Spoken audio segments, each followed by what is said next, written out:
Good morning. Thank you for joining me in this morning mindfulness practice. I've been reading Psycho-Cybernetics by Dr. Maxwell Maltz. He was a plastic surgeon, but he talked about how the mind has so much to do with how a person's appearance affects their life because of their inner self-image, the way they look at themselves, how you think about yourself, who you believe you are to be. And Abe Lincoln said, most people are about as happy as they make up their minds to be. Dr. Maltz has a chapter in Psycho-Cybernetics about you can acquire the habit of happiness. And he says, happiness is a mental habit that can be cultivated and developed. Happiness is purely internal, said psychologist Dr. Matthew N. Chappell, author of In the Name of Common Sense and Back to Self-Reliance.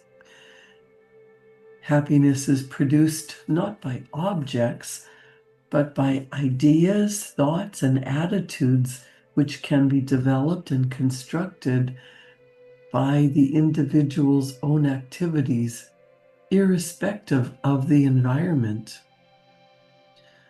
No one other than a saint can be 100% happy all the time. And as George Bernard Shaw quipped, we would probably be miserable if we were, but we can, by taking thought and making a simple decision, be happy and think pleasant thoughts a large share of the time. Regarding that multitude of little events and circumstances of daily living that now make us unhappy. To a large extent, we react to petty annoyances, frustrations, and the like with grumpiness, dissatisfaction, resentment, and irritability, purely out of habit. We have practiced reacting that way so long, it has become habitual. Much of this habitual unhappiness reaction originated because of some event that we interpreted as a blow to our self-esteem. Think of all the little things that happen. Maybe a driver honks his horn at us unnecessarily. Someone interrupts and doesn't pay attention while we're talking. Someone doesn't come through for us the way we think he should. Even impersonal events can be interpreted and reacted to as affronts to our self-esteem. The bus we wanted to catch just had to be late. It had to go and rain when we planned to play golf. Traffic had to get into a snarl just when we needed to catch the plane. Typically, a person might react with anger, resentment, self-pity, or in other words, unhappiness. Dr. Maltz says, the best cure I have found for this sort of thing is to use unhappiness's own weapon, self-esteem. He said to a patient, have you ever seen a TV show and seen the master of ceremonies manipulate the audience? He brings out a sign that says applause, and everyone applauds. He brings out another sign that says laughter, and everyone laughs. They act like sheep as if they were slaves, and meekly react as they were told to react. You are acting the same way. You're letting outward events and other people dictate how you feel and how you react. Each of us, Dr. Maltz says, you are acting as an obedient slave and obeying promptly when some event or circumstance signals to you, be angry, get upset, or now is the time to feel unhappy. learning the happiness habit, we become a master instead of a slave. Or as Robert Louis Stevenson said, a habit of being happy enables one to be freed or largely freed from the domination of outward conditions. People are not disturbed by the things that happen, but by their opinion of the things that happen. You can remind yourself, rehearse, practice responding in a calm, intentional way, being happy most of the time. Dr. Maltz says that since men and women are goal-striving beings, we have a psycho-cybernetic mechanism in us. We just automatically go back to a set position. We are functioning naturally and normally when we are oriented toward some positive goal and striving towards some desirable goal. Happiness is a symptom of normal, natural functioning. And when a person is functioning as a goal striver, when you're going after something that you really want, really desire, everyone feels fairly happy regardless of the circumstances.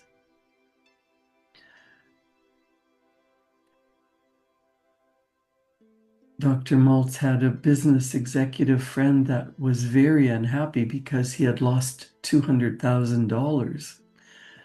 Thomas A. Edison lost a laboratory worth millions of dollars in a fire, and he had no insurance. "What in the world will you do?" someone asked. "We will start rebuilding tomorrow morning," said Edison. He maintained an attitude focused on his goal. Dr. Maltz suggests he maintained an aggressive attitude. He was still goal-oriented despite his misfortune.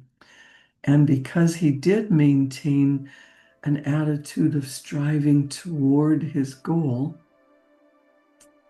it was a good bet that he never was very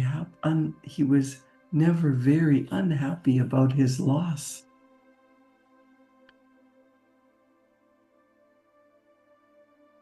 Form the habit of practicing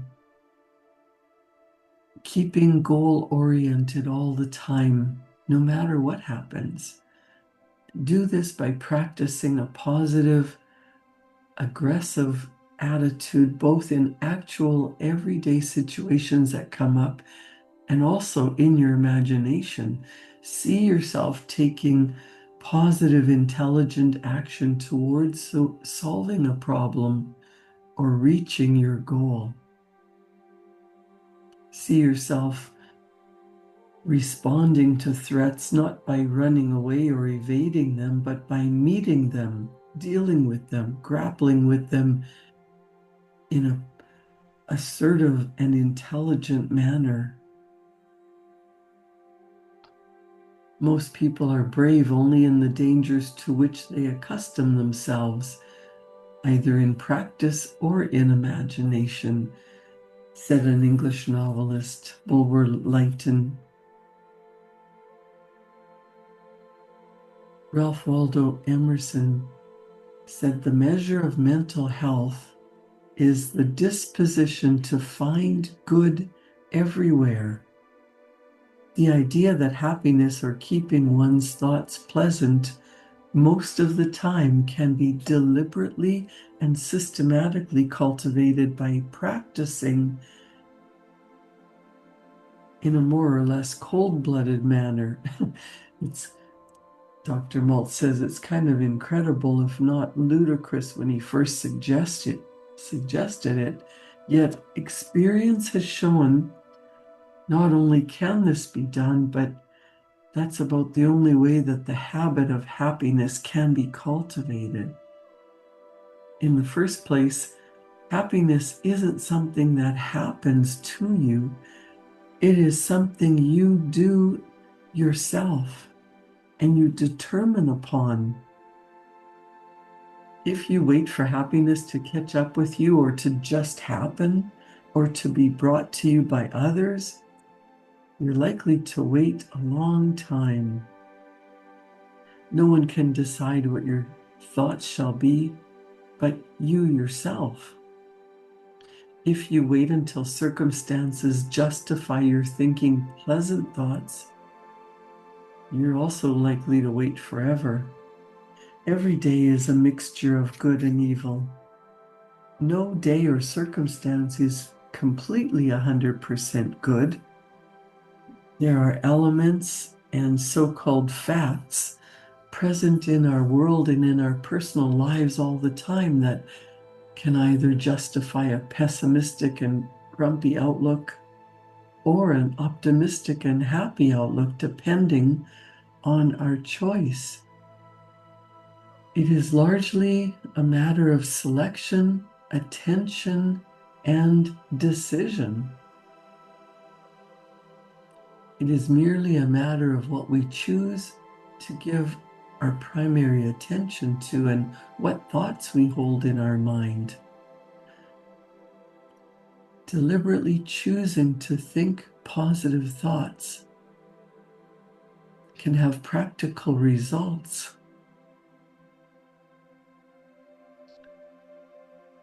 Whenever tension builds up, you can concentrate on a relaxing scene, and the stress inside of you can just loosen up.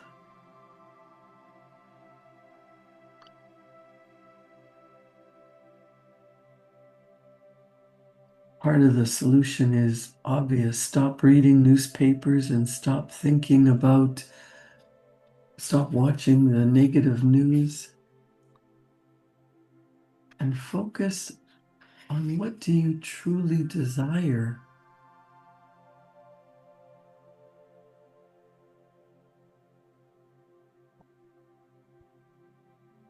Who would you be if you were living the life that you truly desired?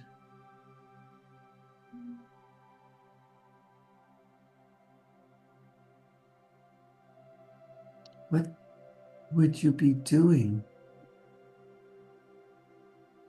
if you were working in purposeful work that you truly loved, that you designed, or it fell in your lap today? What would that look like? Where would you be living and working? How would you be serving your customers, your patients, your family, your community with happiness and joy, serving from the heart?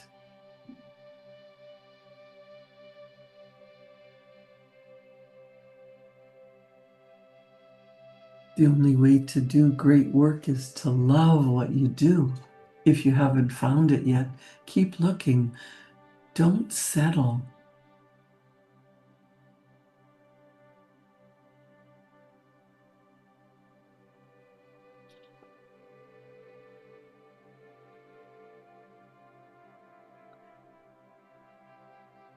Dr. Maltz says, the trouble with most people is not their physical appearance, but their self-image. They find themselves in a new role and they're not sure what kind of person they're supposed to be in order to live up to that role, or they've never developed a clear-cut self-image of themselves in any role. He suggests a prescription and an easy-to-remember picture of the successful personality is contained in the letters of the word success itself.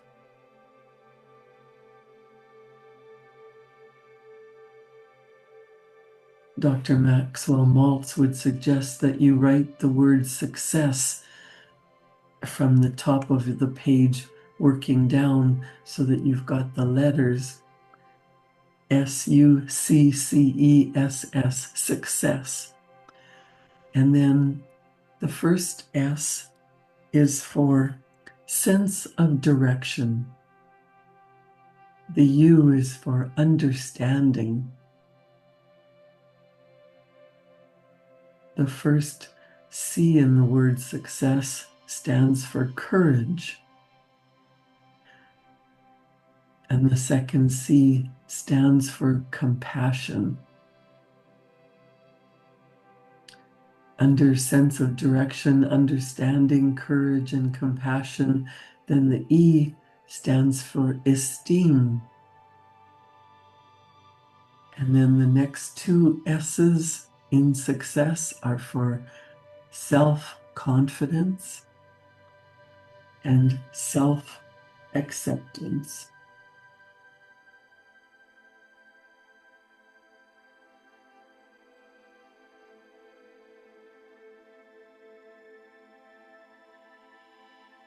You can be motivated by strong personal goals that you want to attain. And whatever goals are important to you, keep you on track. Think about, what do you want? What do you want to get out of your work? What do you want to achieve? Where do you want to go? It's kind of like riding a bicycle. Your trouble is you're trying to maintain your balance sitting still with no place to go. Of course, you're going to feel shaky. There has to be a sense of direction. There has to be something that you've decided that you're really going after, that inspires you to take action, something you really, really want. We are goal-seeking mechanisms. When we don't have a personal goal that we're interested in, that means something to us, we're apt to go in circles. We might feel lost or purposeless. Human beings are built to conquer the environment, to solve problems, to achieve goals. And we find no real satisfaction or happiness in life without obstacles to conquer and goals to achieve. People who say that life is not worthwhile are really saying that they themselves have no personal goals that are worthwhile. Do you have a sense of direction? Understand that you are a spiritual being. You have an intellect. You live in a physical body. You can accomplish anything that you set your mind to. It has to come from your heart, something that you truly desire. And moving forward with courage and compassion and esteem. As you move forward, as you take action on your goal, as you hold it in your mind and feel it in your heart and go for it, as you fail and get up and keep trying, you develop self-confidence, and your mind, your heart, your self-image must be worthiness, self-respect, self-acceptance, and knowing that you will bring into physical reality what you really want. You hold the picture in your mind. In your mind's eye, you act as if you are successful. You act as if you already have your goal.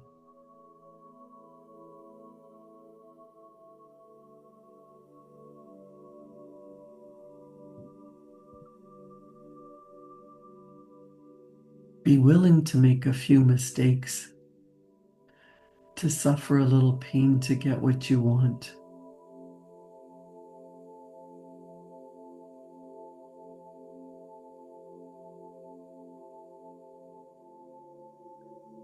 Whatever you have an urge to bring into your life, see it as a complete picture already fulfilled. If you have a picture in your mind of what you truly desire, that means not only is it possible for you, it is the coming attractions of your life, so long as you stay focused and take action. The picture that you hold in your mind is the coming attractions of your life.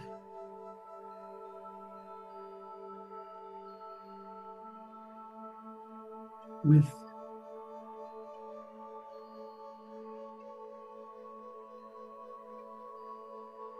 esteem, Dr. Malt says, of all the traps and pitfalls in life, self-esteem, self-disesteem is the deadliest and the hardest to overcome, for it is a pit designed and dug by our own hands, summed up in the phrase, "It's no use, I can't do it." The penalty of succumbing to it is heavy, both for the individual in terms of material rewards lost, and for society in gains and progress unachieved. As a doctor, I might also point out that defeatism has still another aspect, a curious one, which is seldom recognized. It is more than possible that the words quoted above are Carlyle's own confession of the secret that lay behind his own craggy assertiveness, his thunderous temper and waspish voice, and his appalling domestic tyranny. Carlyle, of course, was an extreme case, but isn't it on those days when we are most subject to the fearful unbelief, when we most doubt ourselves and feel inadequate to our task? Isn't it precisely then that we are most difficult to get along with? We simply must get through our heads that holding a low opinion of ourselves is not a virtue, but a vice. The person with adequate self-esteem does not feel hostile towards others. He's not out to prove anything, and he can see facts more clearly. The prescription is to stop carrying around a mental picture of yourself as a defeated, worthless person. Stop dramatizing yourself as an object of pity and injustice, and use practice exercises to build an adequate self-esteem. We can just as easily delete negative thoughts from our minds as we can delete documents by dragging them into the trash on our computer screen. You can program your mechanism, your psychocybernetic mechanism for success, the same way that you can program a computer. To engage your success mechanism, repeat the commands that work and remember them. Forget the mistakes, forget the errors. Anytime you hit the wrong button or key, retrace your steps and go back to repeating the steps that are successful. It doesn't matter how many times you failed in the past. What matters is a successful attempt which should be remembered, reinforced, and dwelt upon. I want you to decide what it is that you're going after. Accept yourself, be yourself. Dr. Malt says you cannot realize the potentialities and possibilities inherent in that unique and special something that is you If you keep turning your back on it, feeling ashamed or hating it or refusing or to recognize it, build yourself the picture in your mind of you having the success that you desire, whether it is your business flourishing, the amount of money that you're enjoying. What are you going to spend your money on? Trips with loved ones, beautiful home, the freedom to enjoy life without working so hard at something that you resent, but something that you know is purposeful, a joy, great work that you love doing.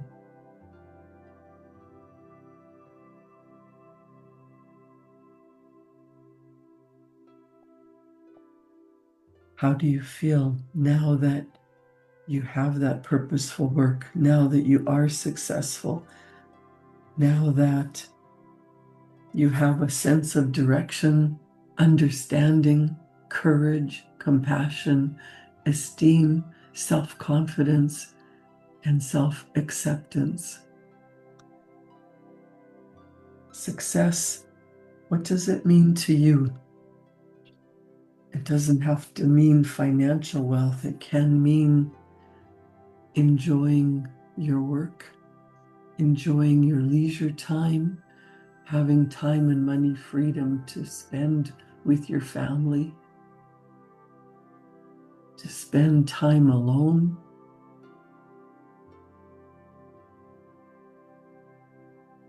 Program your mind for success. Write down what you truly desire and spend a few minutes in the vibrational energy of what it would be like to already be there, to be doing what you want to be doing. It's already accomplished. How do you feel?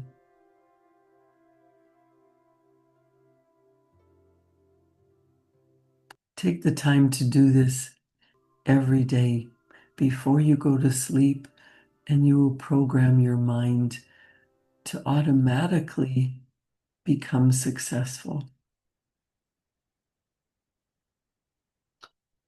Write your goal in the present tense as if it's already done. Spend some quiet leisure time this weekend just feeling that, writing it down, focusing on it, bringing your mind back to it's already accomplished. Thank you for joining me in this morning mindfulness practice. Create a wonderful day. Enjoy your weekend, and I'll see you back here Monday morning at 7. Thank you.